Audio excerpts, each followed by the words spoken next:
My plan was to live a fulfilling life in our new home with Howard. However, my sister-in-law would show up daily and force me to take care of her children. "I got a night job today, so please take care of the kids. Save some dinner for me too," she demanded. Reluctantly taking care of the children, I gradually became unable to tolerate her repeated demands and Howard's indifference to them. My name is Holly, and I will soon be 32 years old. I met Howard at the company I joined shortly after graduating from university. At first, we often had drinking parties with our fellow new hires, and it was through these gatherings that I gradually became close to him. However, it did not immediately develop into a romantic relationship. 5 years after joining the company, many of our peers had transferred or changed jobs, resulting in fewer drinking parties. Amid this, a year-end party at work gave me the opportunity to go drinking with Howard again after a long time. In our 7th year at the company, we were assigned to the same department for the first time. We knew each other's contact information, but we had never met privately.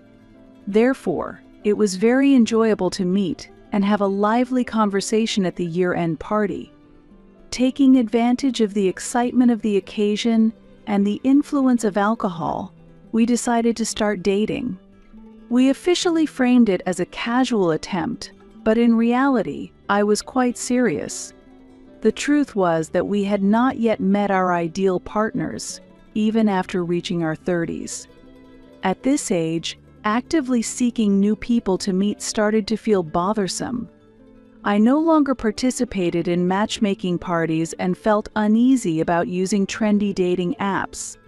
In this situation, since I had known Howard for a long time, we were well acquainted and had no need for formalities. Above all, Howard was a trustworthy person and not unattractive. In fact, seeing him again after a long time, he seemed more attractive than before. Even if we ended up breaking up, I could always say that we were just swept up in the moment. He was a kind of safety net for me. For these reasons, I decided to date him. What started as a whim turned out to be very enjoyable when we were together. I have a hobby of reading comics, and I especially enjoy watching live-action or animated adaptations. On the other hand, Howard's hobby is fishing. Having different hobbies allowed us to share our interests and deepen our relationship. Our relationship progressed smoothly, and in the year we both turned 30, we decided to get married. Given our ages, the decision to marry came naturally. Although we reached the point of marriage, we hadn't experienced any major conflicts, so I thought we were well matched. Before starting our life together, we decided to greet each other's families. My parents had been eager for me to marry soon, and when I introduced Howard, they were so happy that they cried. With smiles, they jokingly said, "Don't come back anymore." Seeing my parents' reaction, I was moved. With my parents' blessing, we felt happy and later went to greet Howard's family. Howard's family lived in an apartment. He had an older sister who was already married and had left the house. Surprisingly, she had also come to meet me at their home. I selected a gift from a popular pastry shop near my workplace and prepared to visit Howard's family. "There's no need to be nervous, just be yourself," Howard reassured me, but my mind was not at ease. Since I have no siblings, I hoped to make a good impression on his sister. I secretly looked forward to becoming close with her and enjoying conversations amongst women. This desire made me somewhat nervous. However, my expectations were soon shattered, and I found myself overwhelmed by her behavior. Stepping into Howard's home nervously, his parents welcomed me warmly. "Welcome. You are so adorable. Thank you for coming today." Howard's parents had a gentle and very calm demeanor. They had already retired and were living on their pensions while working part-time occasionally. When I handed over the gift, Howard's mother guided me, saying, "I'll make some tea, so please have a seat." While she prepared the tea, Howard's father casually helped her. Seeing this, I hoped that someday Howard and I could become a couple like his parents. At that moment, Howard suddenly said, "Is my sister late again? She can never be on time." Howard's sister had not shown up yet. I hadn't met her yet, but I imagined what she might be like. Being the daughter of such kind parents, she must have a bright personality. Maybe she's carefree, which is why she's late. What kind of person could she be? I'm looking forward to meeting her, but I am nervous. Having received a good impression from Howard's parents, I was even more nervous about meeting his sister for the first time. An hour passed, and Howard's sister was still not there. It's usual for her to be late, but it's rare for her to be this late. She did say she would come today, right? Howard said, looking worried. Yes, I confirmed the time with her yesterday. If she has other plans, she should prioritize those. Howard's mother said, concerned about our schedule. Still, thinking it was a special day with no other plans, we continued to wait for her arrival. After a while, the front door suddenly opened, and instead of the expected sister-in-law, 4 children entered the living room. Expecting her, I was surprised by the sudden appearance of the children and asked Howard in a low voice, "Who are these children?" "Oh, these are my sister's kids. Maggie, a second-year middle schooler, the 4th grade twins Tony and Billy, and the 3-year-old Emma, I think."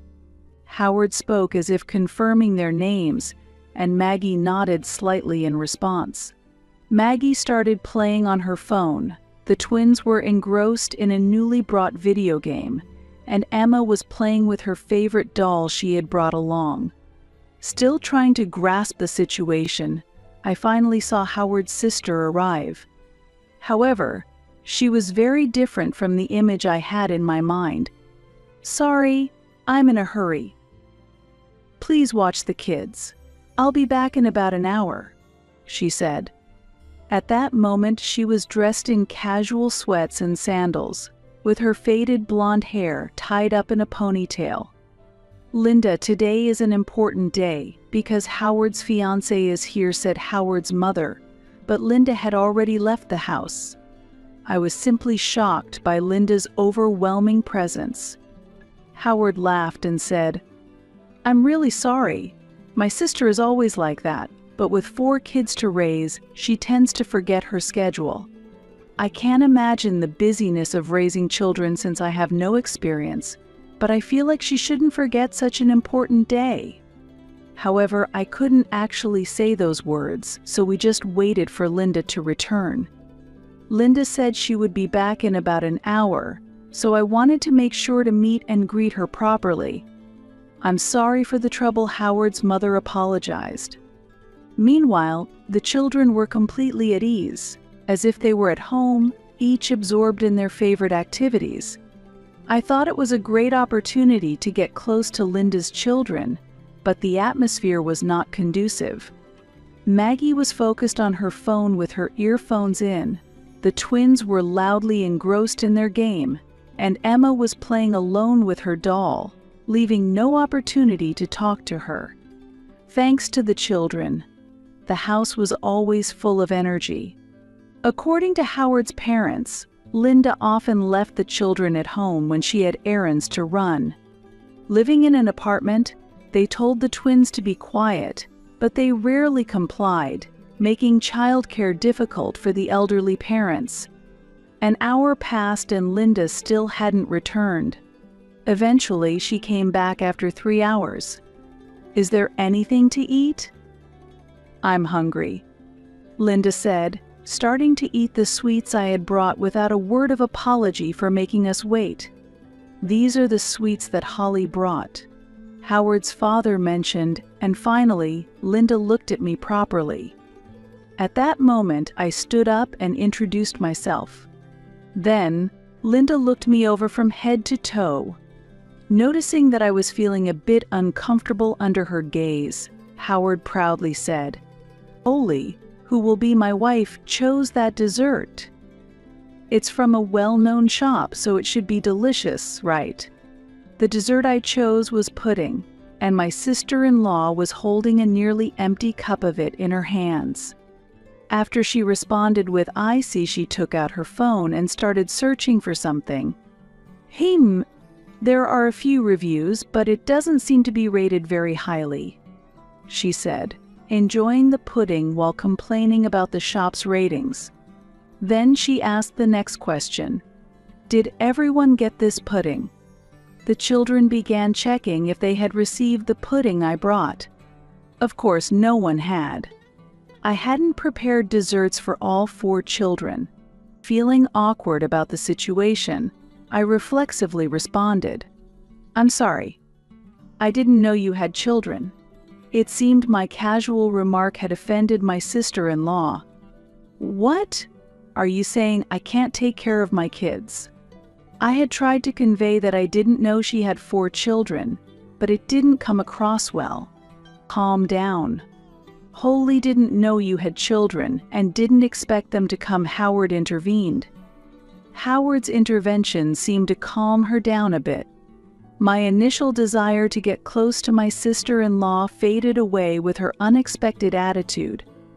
In fact, I decided I'd only do the bare minimum necessary to maintain the relationship with her.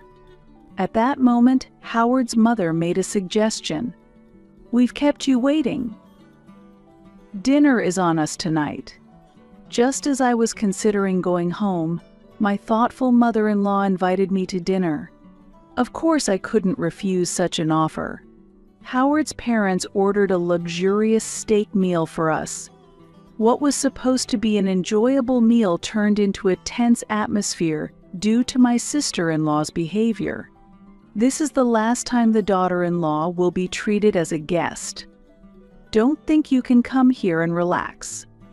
My sister-in-law, in high spirits from drinking, gradually became stricter in her attitude towards me. Howard's parents comforted me by saying, "That's not true, but they seemed a bit saddened." Next, I was told, "Getting married at 30 means you should have children soon, or it'll be a late childbirth. Having only 1 child is lonely, so you should have siblings." Linda boasted about having Maggie when she was young, at the age of 40. That day, she had gone out for beauty maintenance, including eyelash extensions and nail care. Her outfit for the day was in relaxation mode, but she mentioned there are days when she does full makeup. Perhaps due to the alcohol, Linda continued talking endlessly about things I hadn't asked. With each word, I grew more resentful towards her. After somehow getting through the first meeting, the next month we began our life together. We dreamed of owning our own home, but eventually I moved into Howard's house. Life with Howard was progressing smoothly, but the only concern was taking care of Linda's children. Linda would show up unexpectedly, leaving the kids at our house and then disappearing somewhere. Howard was used to his sister's visits and welcomed the children without concern. Feeling dissatisfied with this situation, I said to Howard, "Please tell your sister to inform us before coming over." "I've told her, but that's just how she is. The kids are fine, so please be more understanding," Howard responded. According to Howard, Linda was actively job hunting for a full-time position and wanted to become financially independent for her children's sake. On days when she had interviews, she would come dressed appropriately and leave the children with us. Howard said the kids were always able to entertain themselves and didn't need constant supervision. However, that's not the real problem. We also have our own plans, and having someone show up without notice is very inconvenient. What's more problematic is that Linda often doesn't come to pick up the children at the promised time. Howard defended her, saying, "She's tired from looking after the kids every day. She's just taking a little break after job hunting." But I couldn't accept that. If she could keep her promises, that's what I would like her to do. In the end, my dissatisfaction with this situation continued to grow within me. Still, a year later, we decided to move to a new house. The house we built was a spacious 7-bedroom house, anticipating our future family plans. With plenty of rooms, we even included a hobby room and a walk-in closet. Excited about the move, we prepared and started our new life. We completed the move without informing Linda of our new address. This was because I didn't want her to frequently leave her children with us. Reluctantly, Howard accepted my decision. However, a month after moving into our new home, an unexpected visitor arrived. Linda and her children suddenly showed up. "What a lovely house." "We came to celebrate," she said as they entered one by one. They spread out the food and drinks they had brought on the table, and Linda immediately started drinking. Then she said, "I pressed the intercom, but there was no response, so I went to our parents' house.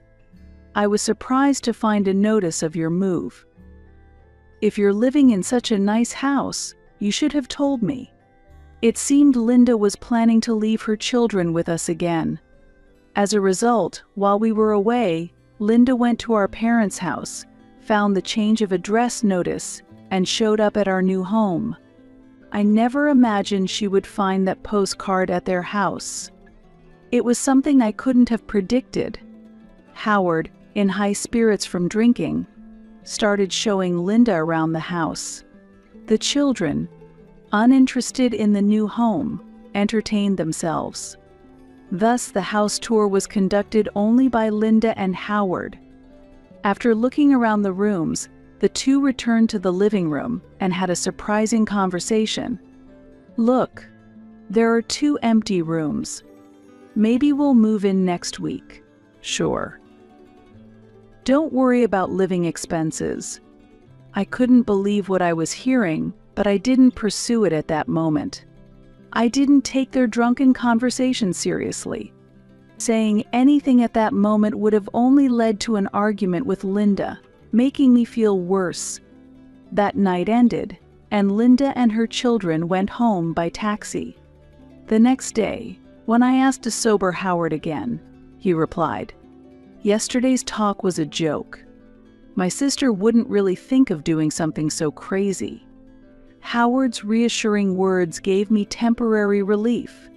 However, within just a few days, Linda's children started coming to our house almost every day. "I got a night job here, so please take care of the kids," Linda said. Amazingly, she left her children with us while she went to work at night. According to her, the kids would be happier in our spacious house than in their small one. "Please, just until my job settles down," Howard said, so I reluctantly agreed. The children would come in the evening, do their homework, and then play on their phones or games. I hadn't expected them to do their homework, so I was pleasantly surprised. Maggie was fascinated by my comic collection room, and the twins were engrossed in games. We hadn't talked much before, but this opportunity gradually increased our conversations. Emma watched our interactions and invited me to play house with her. Despite Linda's troublesome behavior, I gradually built a bond with the children. However, my continued tolerance led to even more intrusion by Linda. Previously, she would send them over after dinner, but now she sent them without any food. As a result, I ended up taking care of their meals without any reimbursement from her. Moreover, Linda would arrive well past the promised time and brazenly ask, "Save some dinner for me too." As my bond with the children deepened, Linda's late arrivals became more frequent. Seeing Linda wake the sleeping children to take them home, I felt sorry for them. So at some point, I decided to let Linda and the children stay over. About a month after their daily visits became routine, Linda arrived with large luggage, announcing her intention to stay for an extended period. Everyday drop-offs and pickups are tough, and the kids have grown attached to you, she said. I was startled by the sudden announcement of cohabitation, but Howard remained unperturbed, casually accepting the suggestion, saying, "They're practically family now." He then led Linda to the available room. This situation made my temperature rise and anger surged within me. "We're sorry for the suddenness, but if it's a bother, we'll leave," the kids said. These words came from the children, who showed far more understanding than their mother. Hearing such words, I had no choice but to let them stay. I decided to observe the situation for a while. Linda started leaving the house at night and returning in the early morning. I ended up not only taking care of the children's meals but also Linda's, without any compensation for the food expenses. While the children were indeed lovable, I was reaching my limit. Then Howard's remark ignited my anger. With 4 kids around, we can't afford to have our own children, right? I was furious and retorted, "What are you talking about? How long are you planning to let her stay? Get her out of here immediately." Howard, who was probably just joking, didn't realize I wasn't amused. In response to my words, Howard also grew angry and said, "My sister is family to me. Holly, you should cherish your family too. Someone who can't value family shouldn't have children. In the end, to you, both I and your sister are family. But prioritizing her opinions over mine means you're favoring her over me. Is that correct?" I spoke slowly, as if confirming my words. Howard, clearly irritated, responded, "Of course, that's only natural." "Understood. Then, let's get a divorce." Saying this, I showed him the already filled-out divorce papers. In fact, when we moved into this house, Howard had agreed to my condition that if he ever prioritized his sister over me, we would divorce. "Wait a minute, we just built a new house." "That's not appropriate," he protested. Howard tried to persuade me to change my mind, but my decision was already made. I could no longer tolerate Linda's freewheeling behavior and Howard's unwillingness to criticize her. So, I packed my things and left that house. A few days later, I received a message from Maggie. We had exchanged contact information in case of emergencies, and she asked me to come back because Dad wants to talk. Reluctantly, I couldn't refuse Maggie's request and decided to return home. As soon as I arrived, Linda confronted me, accusing, "Everything got messed up because of you." The mediator was Linda's husband. "I'm very sorry for the trouble my wife has caused," he said. Linda's husband surprisingly gave a sincere impression. He explained that his work kept him busy and away from home, during which Linda acted on her own. The claim of job hunting was a lie in reality. She was obsessed with strip clubs, enjoying various establishments and engaging in inappropriate relationships. Upon learning these facts, her husband eventually notified Linda of his intention to divorce, leading to the current situation. "Even if we divorce, none of the kids will go with you. They've always been with me. You should pay child support for all 4. Linda boasted proudly in front of the children. However, the children immediately began to refute her. "What are you talking about? None of us like you." "That's right. Holly has always been a better mother to us, and where could we find another mother like her?" "Absolutely. Holly's stories about comics are always fun, and living in this house has been really comfortable." Hearing the children's voices, Linda was visibly shaken. She gently hugged Emma and said, "Emma, I'm your mother, right?" When Emma responded, "My mother is Holly." Linda's anger intensified, and she directed her rage at me. "You planted these thoughts in the children, didn't you?" Linda accused me. Hearing this, the children gathered protectively around me. "Why are you all acting like this? Even if we divorce, she won't become your mother. And who will take care of the house chores and cooking? Don't worry, we can handle the cleaning, laundry, and cooking ourselves," Maggie firmly declared. The twins nodded in agreement. They had naturally learned these skills as we deepened our relationship, actively helping with household chores. They had acquired essential life skills and cooking techniques, establishing a solid foundation for independent living. Therefore, even if we divorce, the children won't go back to you. Thus, there's no need for child support. Moreover, you should make a proper apology for your infidelity," Linda's husband stated. "Do something, Howard," Linda demanded. Howard, who had been tense and silent for a long time, suddenly found himself drawn into the conversation, unable to hide his confusion. Seeing Howard's hesitation only increased my frustration. "Howard, you've always taken your sister's side, haven't you? So why don't you follow through?" "Well, okay, if you cancel the divorce, I'll support you," Howard blurted out. What? What are you saying?" "Our divorce is already finalized, so I won't be swayed." I was shocked by Howard's arrogant attitude. Linda, equally frustrated, retorted, "What? You're completely useless."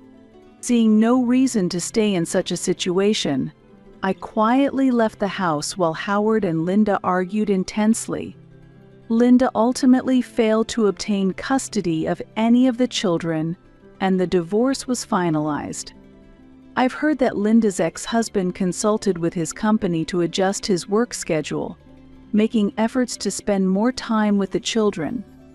After the divorce, Linda tried to return to her parents' house, but knowing the reason for the divorce, they harshly criticized her, saying, "It's disgraceful to be so involved with men. Have some shame," and rejected her. As a result, she became even more engrossed in the nightlife, becoming obsessed with strip clubs. In the process, she accrued a large debt from unreliable sources and now works tirelessly to repay it. However, since customers without money were not needed, I heard that she eventually got banned from those clubs. On the other hand, my divorce from Howard was finalized without any issues. We used to work at the same company, but since Howard had transferred a few years ago, our divorce did not spread at the workplace. This ensured my position at work remained secure. Afterward, they transferred the newly built house we lived in during our marriage to me. When I informed my parents about the divorce, they were indeed disappointed. But since I had my own house, I didn't have to return to live with them. Although I need to repay the mortgage, as long as my current job continues, I should be able to manage. Living alone in a spacious house sometimes makes me feel lonely, but the occasional visits from Linda's children bring joy to my daily life. Maggie and the others often say, "I wish Holly could be our real mother." But for now, I am enjoying my single life and plan to continue this way for the foreseeable future.